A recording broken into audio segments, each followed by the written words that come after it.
So let's continue yesterday's topic that periodic table में we were studying about the groups and periods. So we discussed what are the periods, the horizontal rows, vertical column. ये चीज तो हमने कल कर ली थी. Groups के नाम करने थे हमें और उसके बाद ब्लॉक्स करने हैं. तो जो 1A ग्रुप के एलिमेंट्स हैं इनका नाम क्या है? Alkali metals. क्या नाम है? अब दो कॉन्सेप्ट आते हैं. ठीक है, पहला वर्ड ये है कि जो प्लांट्स हैं जब उनको हम बर्न करते हैं, जब उनको हम जलाते हैं तो उनकी जो राख बनती है, जो एशेस बनते हैं, उनमें सोडियम और पोटाशियम पाए जाते हैं. तो कहीं कहीं लिटरेचर ये बताता है कि ये जो वर्ड अल्कली है वो अरबिक वर्ड ऐश से लिया गया है, यानी अल्कली जो है उसका मतलब ऐश है और प्लांट्स की ऐश में ये एलिमेंट्स पाए जाते हैं. पर ये थोड़ा सा लेस कॉमन या लेस जो है वो लगता है. सो मोस्ट अप्रोप्रिएट आंसर क्या होगा कि the word alkali means water soluble base. Water soluble base.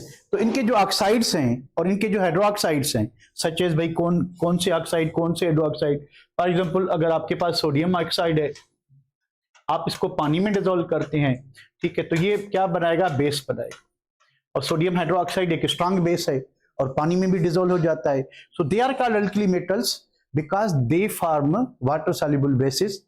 और या हम सिंपली इस तरह से कह सकते हैं because their oxides and hydroxides are basic in nature, that is why they are called alkali metals. और ये जो अल्कली मेटल्स होते हैं, ठीक है, ये अल्कली मेटल्स ये highly reactive metals of the periodic table है. पूरी पीरियोडिक टेबल में अगर मेटल्स की रिएक्टिविटी देखी जाए तो सबसे ज्यादा रिएक्टिव अल्कली मेटल्स होंगे. क्यों होंगे? इनकी इलेक्ट्रोपॉजिटिविटी और इनका जो मेटालिक कैरेक्टर है या इनकी जो आयनाइजेशन एनर्जी है वो बहुत कम होती है. आयनाइजेशन एनर्जी कम होती है पर मेटालिक कैरेक्टर क्या होगा? बहुत ज्यादा होगा. इस वजह से ये एलिमेंट होते हैं. ठीक है, इनको क्या कहते हैं? Alkaline earth metals. क्या कहते हैं? सेम रीजन है, बिकॉज देयर ऑक्साइड्स. मान लें कि आपके पास कैल्शियम ऑक्साइड है, आपने इसको पानी में डिसॉल्व किया, what you get? Calcium hydroxide. ये बेस बना तो इसको हम बेसिक ऑक्साइड कहेंगे. ऐसा ऑक्साइड जो पानी में डिसॉल्व करें और बेस प्रोड्यूस करता हो तो उसको बेसिक ऑक्साइड कहते हैं. तो इनके भी जो ऑक्साइड्स और हाइड्रोक्साइड्स हैं 2A ग्रुप के, वो भी क्या होते हैं? बेसिक के नेचर होते हैं. जब उनको पानी में डिसॉल्व करते हैं, पानी में डिसॉल्व हो जाते हैं, ये भी अल्कलाइन होते हैं. तो फिर क्या हुआ? फिर चेंज क्या है? अर्थ मेटल्स क्यों करे? क्योंकि ये जमीन में भी मिलते हैं. कहां मिलते हैं? जमीन में. Because their oxides and hydroxides are alkaline nature and they occur in the earth crust. ये जमीन से मिलते हैं, इस वजह से इनको ये कहते हैं. अब ये जो 3 ग्रुप है इसका अपना कोई नाम नहीं. अगर किसी फैमिली का कोई जनरल नाम नहीं है फैमिली का, तो फिर फर्स्ट एलिमेंट जो होगा उसी के नाम से होगी. हम इसको कहेंगे बोरान फैमिली. ठीक है, इसको क्या कहेंगे? Carbon family. इसको क्या कहेंगे? Nitrogen family. ऑक्सीजन फैमिली का अपना नाम है. क्या कहते हैं इनको? चेल्कोजेंस. इनको क्या कहते हैं? हेलोजेंस. इनको क्या कहते हैं? नोबेल्स. चले तो थोड़ा सा नाइट्रोजन फैमिली के बारे में जो है हम पढ़ते हैं. अब ये जो नाइट्रोजन फैमिली है, ठीक है, नाइट्रोजन फैमिली को एक और स्पेसिफिक वर्ड है उससे भी कहते हैं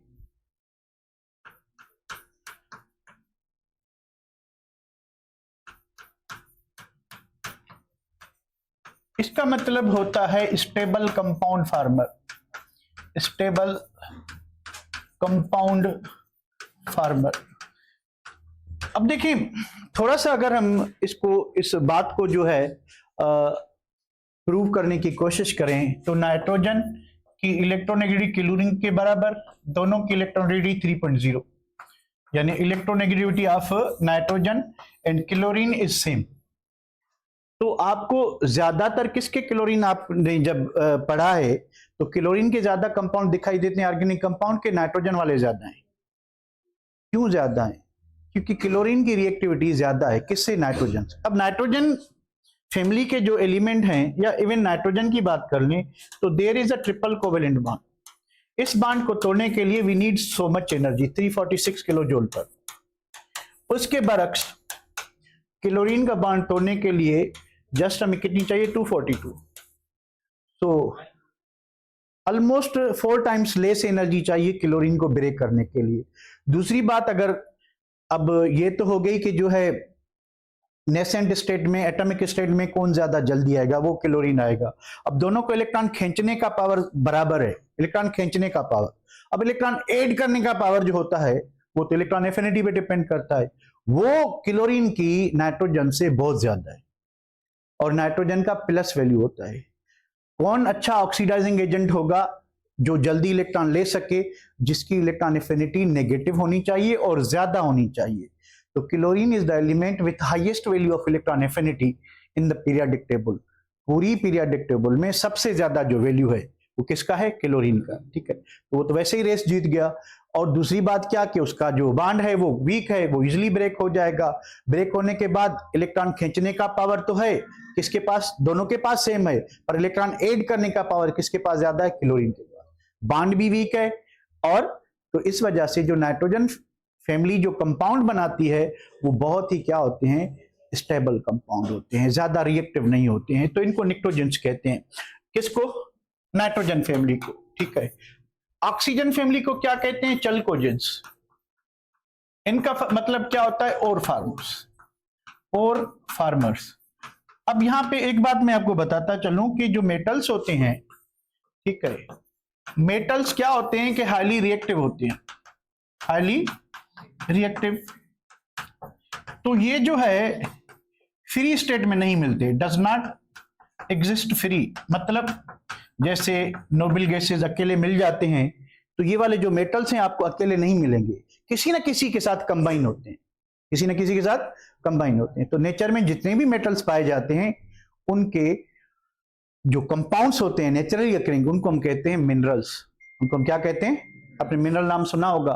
मिनरल का मतलब है कि मेटल जो कंबाइन स्टेट में मिल रहा है वो किस फॉर्म में मिल रहा है, उसको मिनरल कहते हैं। यानी सिंपली अगर बात करें, व्हाट इज अ मिनरल,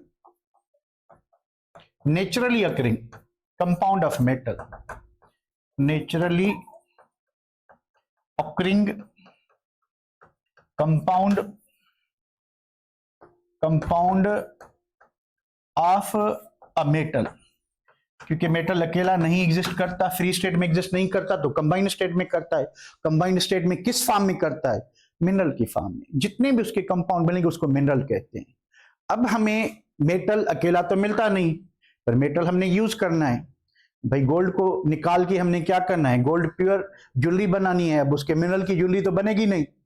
हमें आयरन ऑक्साइड की फॉर्म मिलता है, मैग्नेटाइट की फॉर्म में, ठीक है, Fe3O4 की फॉर्म में। कापर हमें कापर सल्फाइड की फॉर्म मिलता है। हमने करंट पास करवाना, इलेक्ट्रिकल वायर बनानी है, कापर सल्फाइड तो यूज नहीं होगा। तो हमने क्या करना है कि मिनरल से मेटल को सेपरेट करना है। The technique is called metallurgy. Technique को क्या कहते हैं, a technique of separating metal from their ores is called metallurgy. अब मिनरल के अंदर मेटल मौजूद है, वो मेटल नेटिव स्टेट में नहीं है, फ्री स्टेट में नहीं है, किसी के साथ कंबाइन है। तो उसकी जो प्रॉपर्टीज हैं, उसके जो कैरेक्टरिस्टिक्स हैं, वो हम यूज नहीं कर सकते। तो पहले हमने क्या करना पड़ेगा, उस मेटल को सेपरेट करना पड़ेगा। किससे, मिनरल से।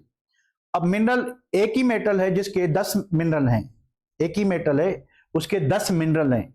अब हम सिलेक्ट करेंगे कौन सा मिनरल ऐसा है जिससे मेटल इजिली सेपरेट हो जाएगा। इजिली क्या हो जाएगा, सेपरेट। अगर मेटल इजिली सेपरेट हो जाता है हम उसको और कहते हैं। हम उसको क्या कहते हैं, और। या सिंपली आप इस तरह से भी कह सकते हैं, a mineral rich in metal, mineral rich in metal, यानी उसमें मेटल ज्यादा हो, ताकि हम अगर खर्चा करें तो मेटल इतनी अमाउंट में निकले कि हमें प्रॉफिट हो, नुकसान ना हो। ठीक है, तो इसी तरह से those metals which are rich in those और minerals which are rich in metal, और जिनसे मेटल को हम इजिली सेपरेट कर सकें, उस मिनरल को क्या कहते हैं, और कहते हैं। ठीक है, किस मिनरल को और कहेंगे, इन विच या फ्रॉम विच, क्या करें, from which metal is easily और चीपली, फ्रॉम विच, या मिनरल, मिनरल जरूर लिखें, भूल ना जाए, mineral from which metal is separated easily at low cost, के थोड़े पैसों में मेटल सेपरेट हो जाए। अगर आपकी इन्वेस्टमेंट ज्यादा है, मेटल की वर्थ कम है, तो आप तो नुकसान में जाओगे। इंडस्ट्री वाला ऐसा काम करेगा। तो ऐसे मिनरल्स जिनसे मेटल इजिली सेपरेट हो जाए, इतना इनफ मेटल उस मिनरल में मौजूद हो, तो उसको हम क्या कहते हैं, और। अब और जो है जनरली आप कोई भी देख लें, आयरन इस फॉर्मेट में मिलता है, यहां से हमें क्या करना होता है, आयरन को ऑक्सीजन को भगा के आयरन लेना होता है। फिर एल्यूमिनियम इस फॉर्मेट में मिलता है, ठीक है। मरकरी इस फॉर्मेट में मिलता है, कॉपर इस फॉर्मेट में मिलता है। तो सब में देखें आपको एक चीज दिखाई देगी, क्या दिखाई दे रहा है आपको, 6A ग्रुप का एलिमेंट दिखाई दे रहा है। ऑक्सीजन सल्फर दोनों किस ग्रुप के हैं, 6A ग्रुप। और ये क्या है, ओर्स हैं। ये वो मिनरल्स हैं जहां से इन मेटल्स को हम इजीली सस्ते दाम पे क्या कर सकते हैं, सेपरेट कर सकते हैं, ठीक है। तो हम इनको क्या कहते हैं, ओर्स कहते हैं। तो छठे ग्रुप के एलिमेंट जो हैं उनको ओर फार्मर्स कहते हैं। मतलब जो मेटल्स के मिनरल्स होंगे और मिनरल्स जो इजीली जहां से आप सेपरेट कर सकते हैं, उनमें आपको 6A ग्रुप के एलिमेंट्स दिखाई देंगे। इस वजह से इनको क्या कहते हैं, ओर फार्मर्स कहते हैं। 7A ग्रुप को क्या कहते हैं, हेलोजेंस। क्या कहते हैं, हेलोजेंस। दो वर्ड है, hals means salt, hals means salt, genin means producer. तो ये साल्ट प्रोड्यूसर है, इनकी लिटररी मीनिंग है, ठीक है, साल्ट प्रोड्यूसिंग। अब देखिए कौन कौन से साल्ट ये बनाते हैं भाई, सोडियम क्लोराइड हो गया, ब्रोमाइड हो गया, फ्लोराइड हो गया, और कौन रह गया, आयोडाइड हो गया। अब कोई भी इधर मेटल लगा दें ना, एम, इसके साथ क्लोरीन लगा दें, ब्रोमीन लगा दें, आयोडीन लगा दें, फ्लोरीन लगा दें। अब एम क्या हो सकता है, it could be sodium, it could be potassium, it could be magnesium, it could be calcium, it could be aluminium, यानी वेराइटी ऑफ मेटल के साथ ये बनाते हैं। इनको हम क्या कहते हैं, साल्ट कहते हैं। क्या कहते हैं, साल्ट। वैसे साल्ट की डेफिनेशन क्या है, a product obtained as a result of neutralization reaction. ऐसी प्रोडक्ट जो हमें न्यूट्रलाइजेशन रिएक्शन से मिले। What is neutralization, acid base reaction. जब कोई एसिड किसी बेस के साथ रिएक्ट करेगा, एसिड किसके साथ, बेस के साथ। मिसाल के तौर पे आपके अपने, और नहीं तो ये दो नाम तो जरूर सुनोगे, NaOH प्लस HCl, ये क्या है, एसिड, ये क्या है, बेस, ठीक है। अब ये एसिड क्यों है, due to presence of hydrogen. ये बेस क्यों है, ड्यू टू OH। अब न्यूट्रलाइजेशन रिएक्शन ऐसा रिएक्शन होता है जिसमें क्या होता है कि एसिड का एसिडिक कैरेक्टर खत्म। अब एसिड कब तक एसिड रहेगा, जब तक उसमें हाइड्रोजन मौजूद है, क्योंकि एसिड जो है वो प्रोटॉन डोनर होता है। जब तक उसमें प्रोटॉन है वो प्रोटॉन देगा और अपना एसिडिक कैरेक्टर शो करेगा। बेस के पास क्या होता है, OH, तो वो OH देगा, ठीक है। तो ये दोनों, एक एसिड है एक बेस है। अब क्या होगा कि यहां पे जो चीज बनेगी वो क्या बनेगा, sodium chloride plus water. Water क्या है, न्यूट्रल है, ना एसिड ना बेस, ठीक है। और ये क्या बन गया आपका, साल्ट, ठीक है। तो साल्ट जो बनता है न्यूट्रलाइजेशन से बनता है। इधर तो मुफ्त में मिल रहा है, सोडियम को रिएक्ट करवाएं किसके साथ, क्लोरीन के साथ, बन गया सोडियम क्लोराइड, नमक बन गया, ठीक है। तो इनको साल्ट फार्मर्स कहते हैं। नॉर्मली साल्ट वो होता है जो न्यूट्रलाइजेशन रिएक्शन से बने, पर इनके जो मेटल के साथ कंपाउंड है वही प्रोडक्ट ये बनाएंगे जो एसिड बेस रिएक्शन में बनती है। ये सिंपली डायरेक्ट मेटल के साथ रिएक्ट करके बनाएंगे, ठीक है।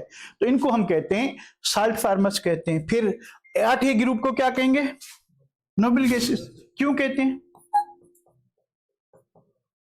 दो चार नाम है इसके, क्या, इनर्ट गैसेस या नोबल गैसेस, और भी एक नाम है, और इनको कहते हैं zero group elements, zero group elements. अब ये क्या बात हुई, पीरियोडिक टेबल में 8वां ग्रुप है तो जीरो ग्रुप कहां से आ गया।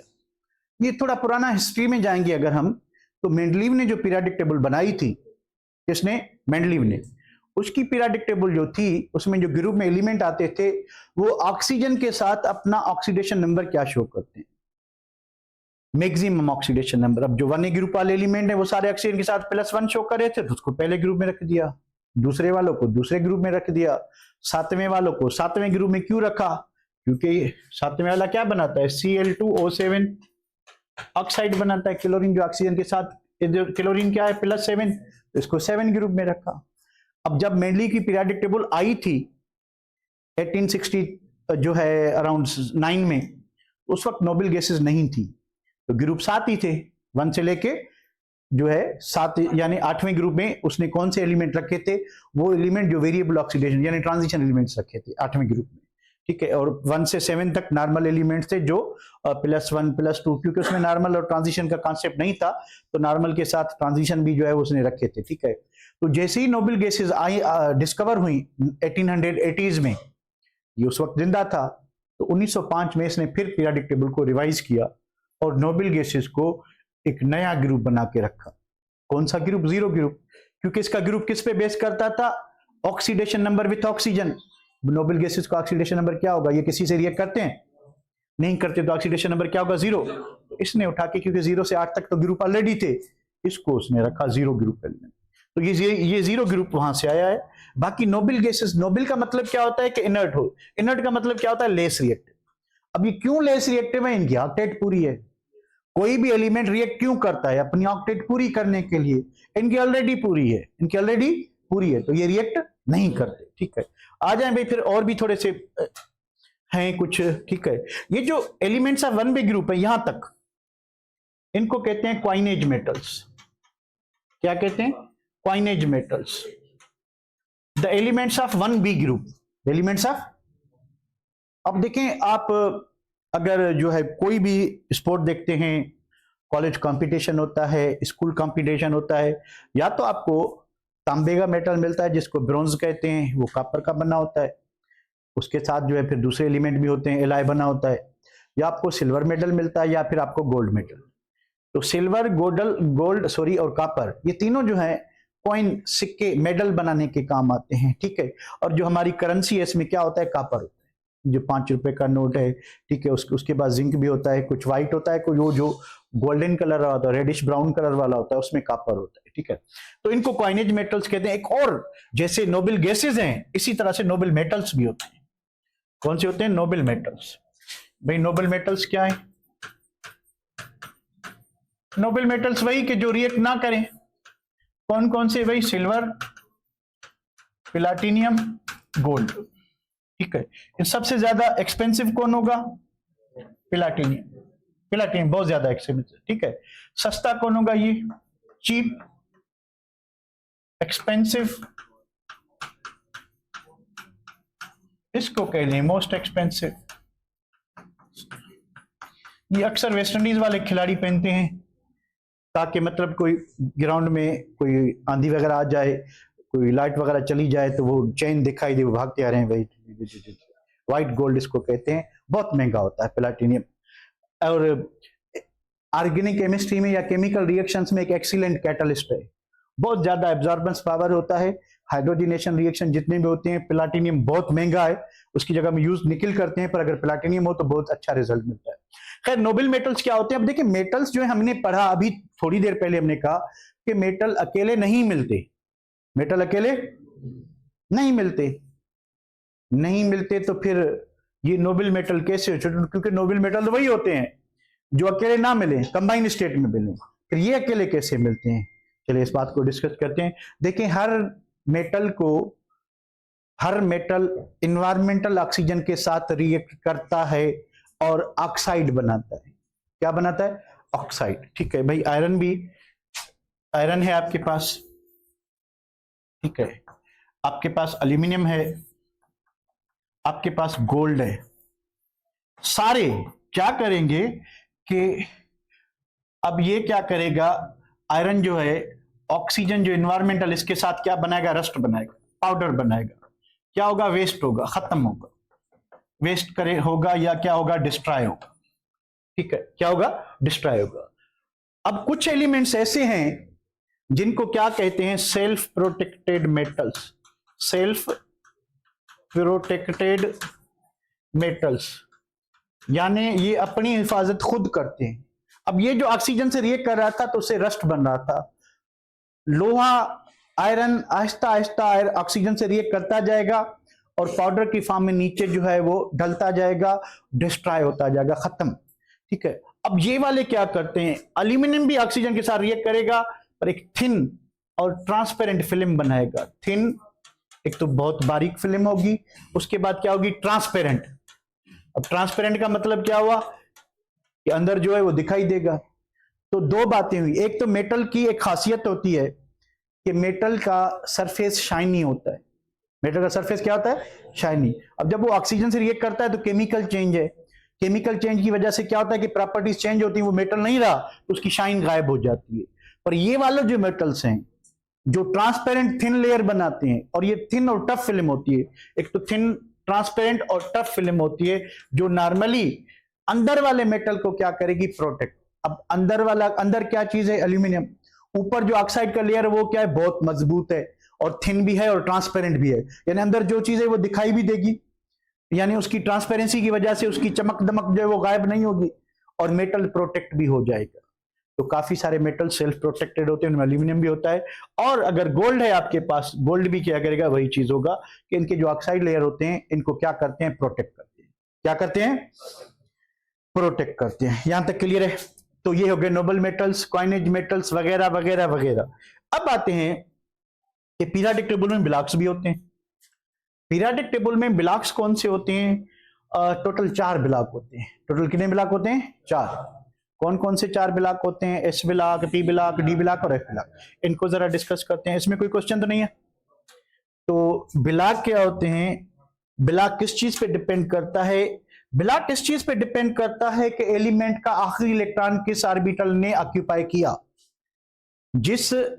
जो आखिरी इलेक्ट्रॉन है जिस ऑर्बिटल में जाएगा वही उसका क्या होगा, ब्लॉक होगा। वही उसका क्या होगा, ब्लॉक। चलें इस चीज को एक्सप्लोर करते हैं कि भाई blocks in the periodic table, blocks in the periodic, जी बाबा,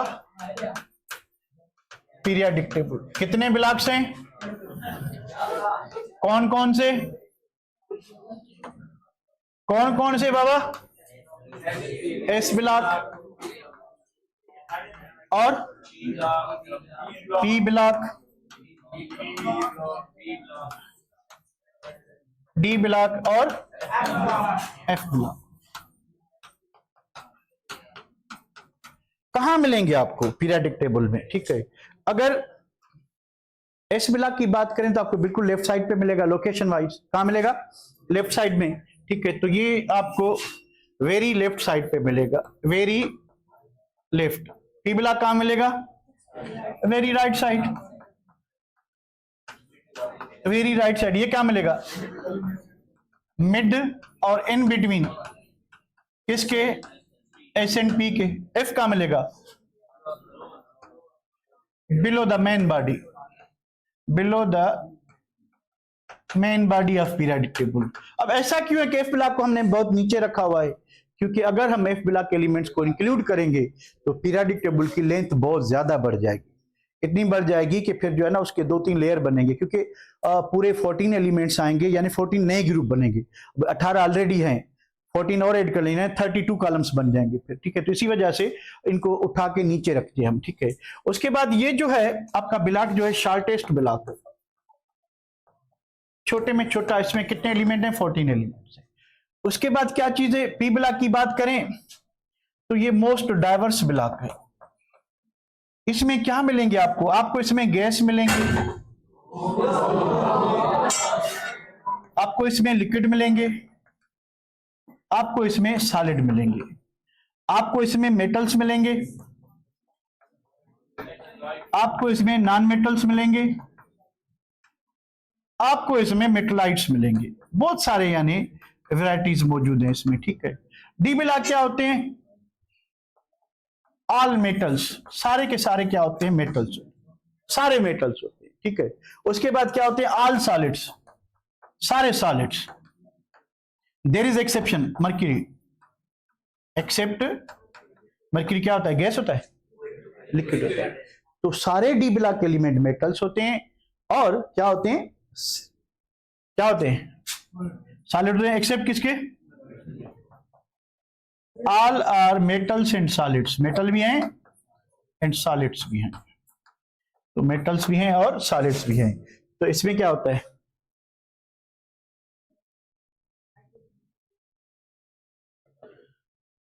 दो मेटल नॉन मेटल्स हैं, हाइड्रोजन और हीलियम। 12 जो है वो क्या है? मेटल्स। टोटल 14 एलिमेंट्स हैं। 2 गैसेस हैं, बाकी 12 क्या है? सॉलिड्स। 12 जो है सॉलिड्स हैं। ठीक है, तो इसी तरह से ब्लॉक, अब आपको पता कैसे चले कि एलिमेंट किस ब्लॉक का है? तो चले थोड़ा वर्क कर लेते हैं। फॉर एग्जांपल हमारे पास एक एलिमेंट है सोडियम, 11 सल्फर 16, दो ये एलिमेंट हम कर लेते हैं। आपको कैसे पता चलेगा कि एलिमेंट किस ब्लॉक में इलेक्ट्रॉनिक कॉन्फ़िगरेशन से?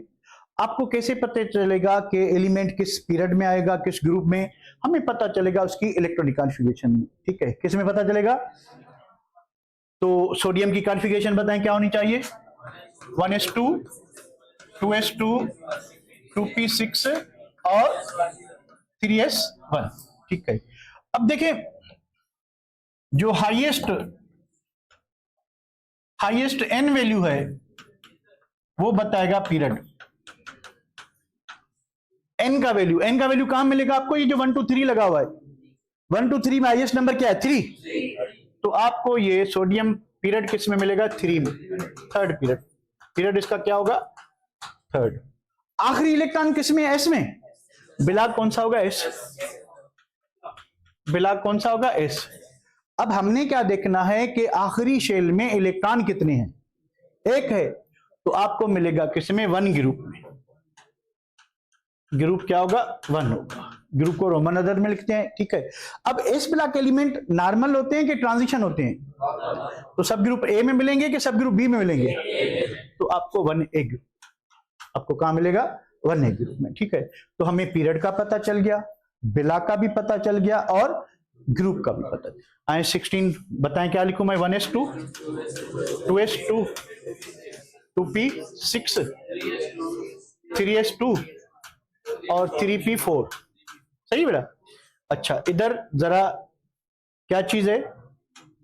हाईएस्ट एन वैल्यू क्या है? 3। तो पीरियड क्या होगा? 3। पीरियड होगा थर्ड। ठीक है, उसके बाद टोटल वैलेंस इलेक्ट्रॉन में कितने? 6 इलेक्ट्रॉन है, तो 6A या 6B? ग्रुप कौन सा होगा? 6। ठीक है, 6A होगा, तो रोमन अदर में लिखेंगे 6A। ठीक है, उसके बाद क्या? ब्लॉक कौन सा होगा? आखिरी इलेक्ट्रॉन को देखें, P। आखिरी इलेक्ट्रॉन किस में? P में। चलें, तो अगर हमारे पास क्या चीज है? हमारे पास है स्कैंडियम 21।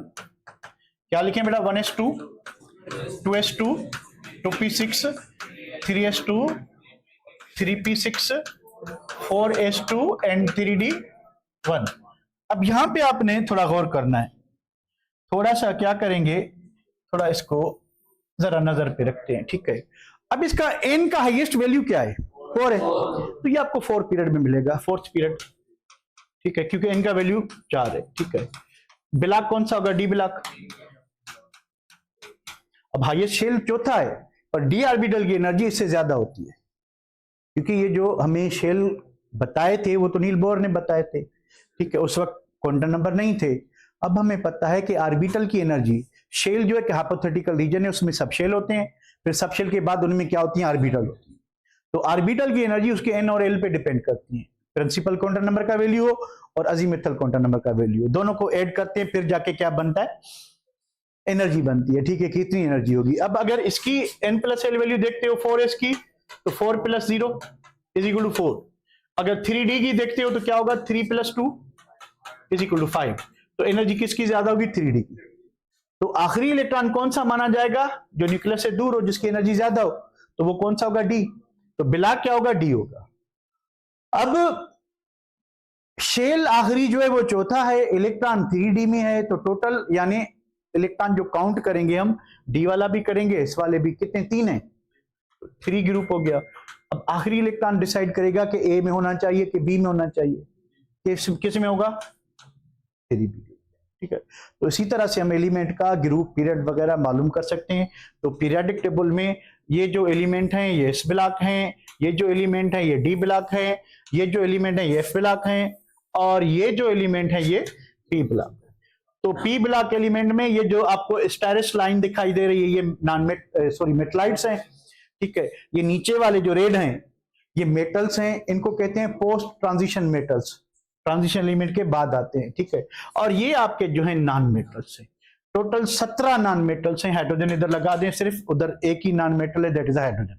ठीक है, तो ये नॉन मेटल हैं, बाकी सारे क्या होते हैं? 8 एलिमेंट। अब इसमें पता नहीं क्या लिखा, 1 2 3 4 5 6 7, तो 7 है, कितने हैं? 2 4 5 6, ये अपना बुक है तो इसमें 6 में से 8 जो हैं वो क्या होते हैं, मेटलाइट्स होते हैं। पर अपने बुक को फॉलो करें, 6 मेटलाइट्स हैं, बाकी नॉन मेटल्स हैं। नॉन मेटल्स अपने बुक के हिसाब से कितने आ गए, 1 हाइड्रोजन, 2 3 4 5 6 7 8 9 10 11 12 13 14 15 16 17 18 हो गए, एक बढ़ गया। ठीक है, तो 18 जो है non metals according to our book. अब लिखना चाहिए तो एलिमेंट्स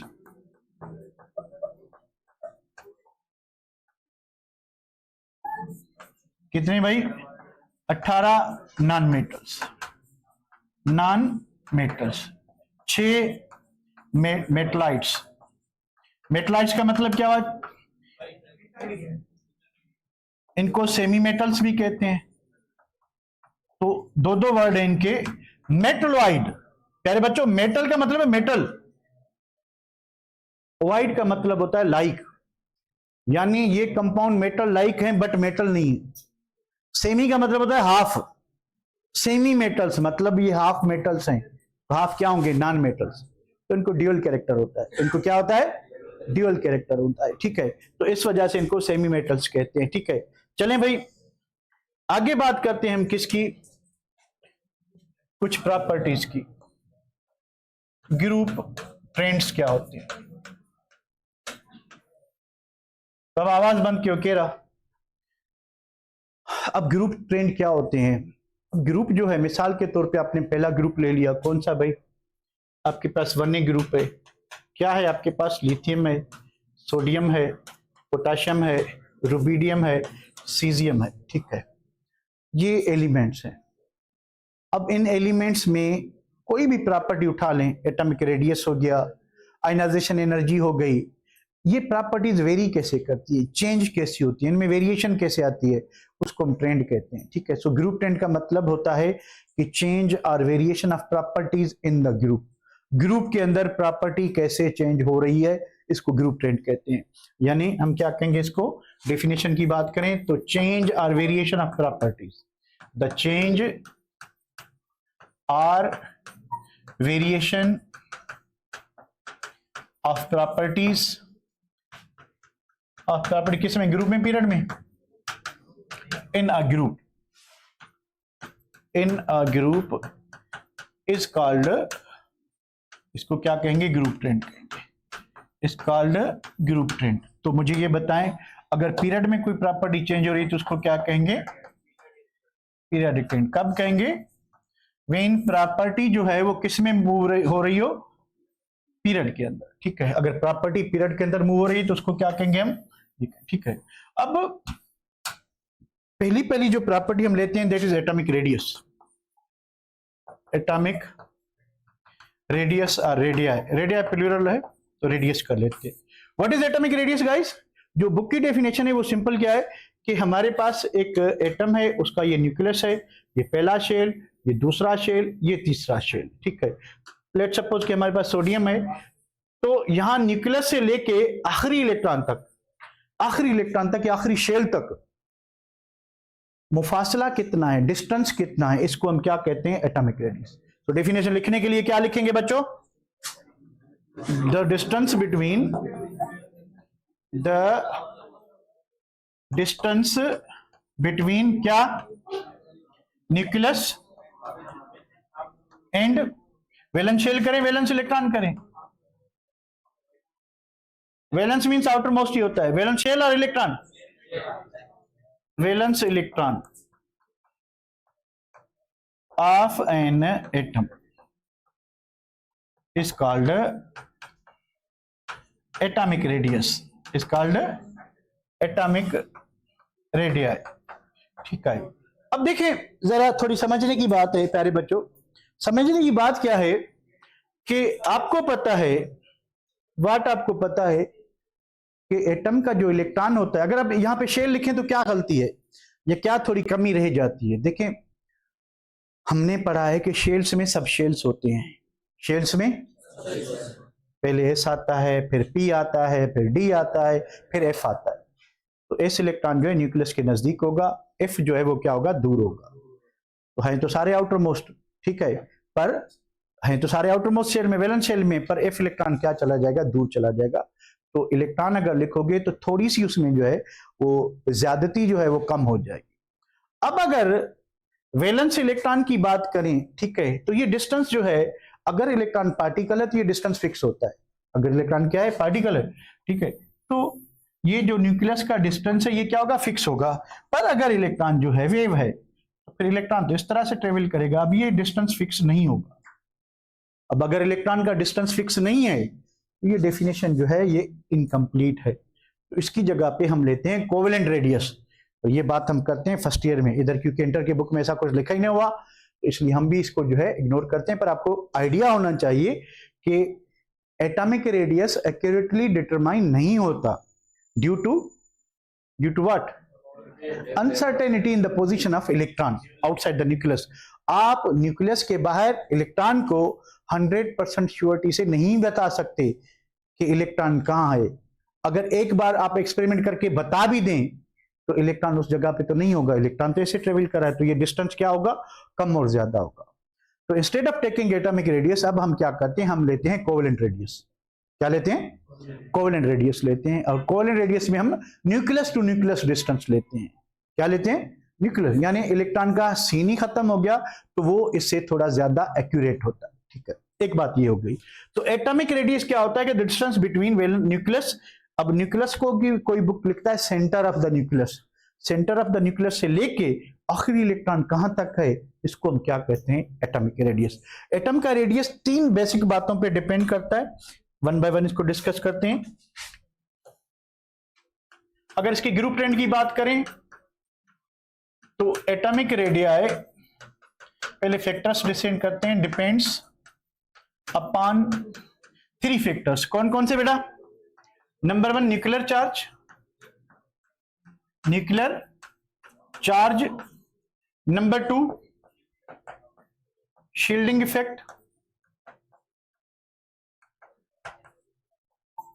नंबर 3 क्या होगा बेटा, स्क्रीनिंग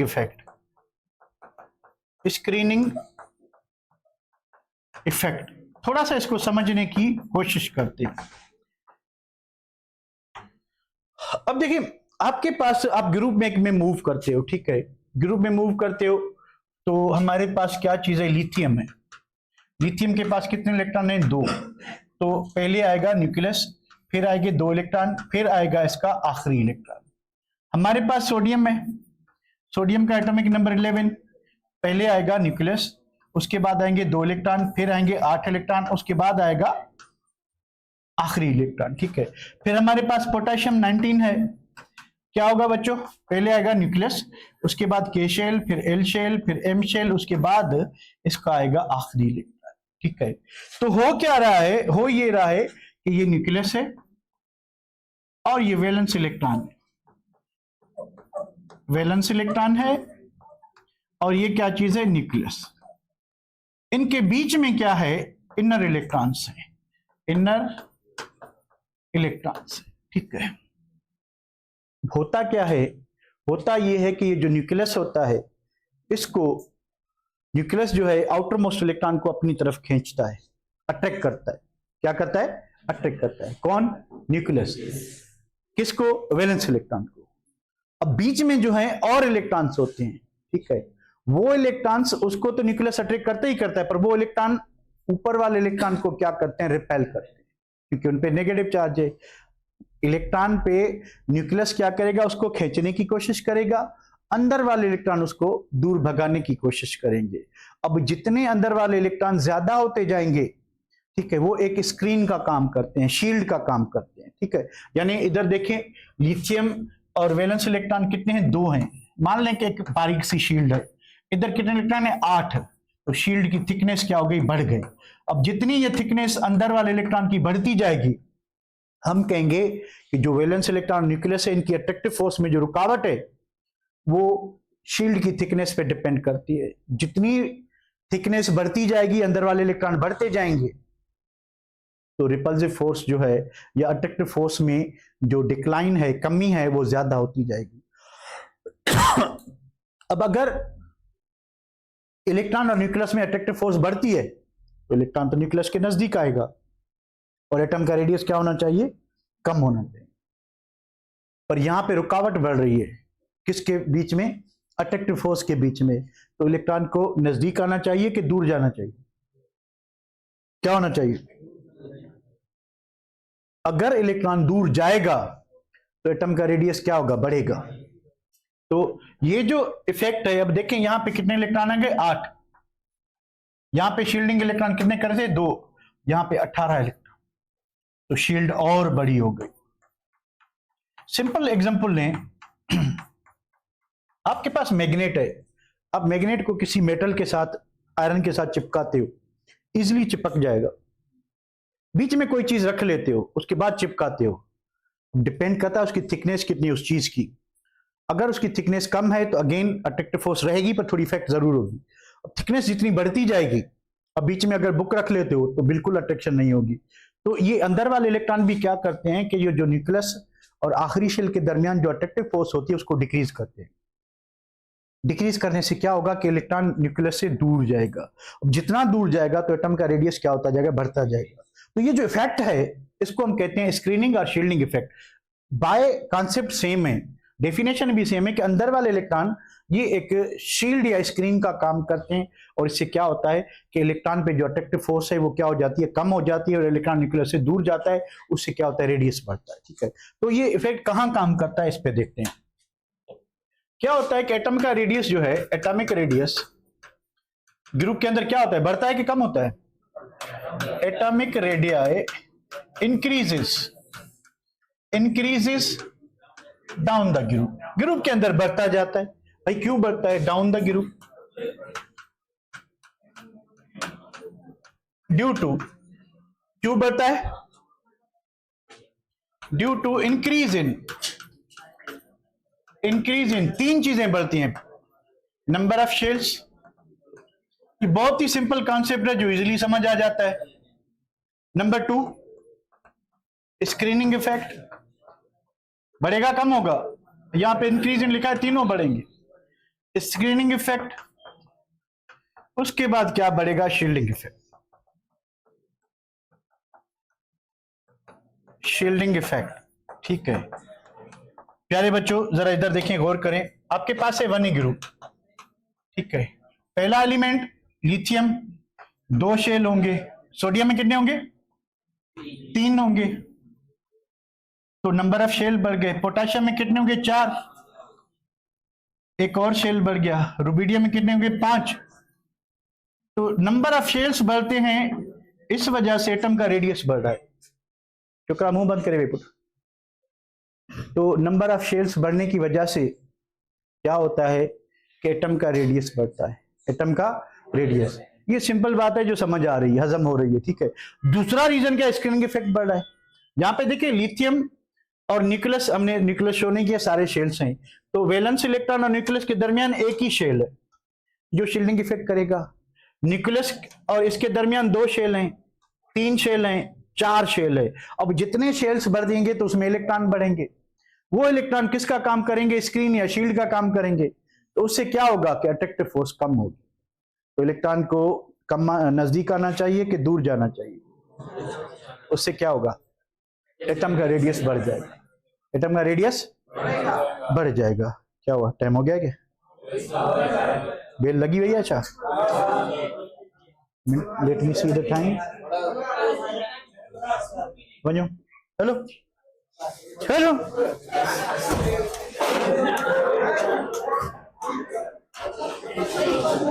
बाय बाय,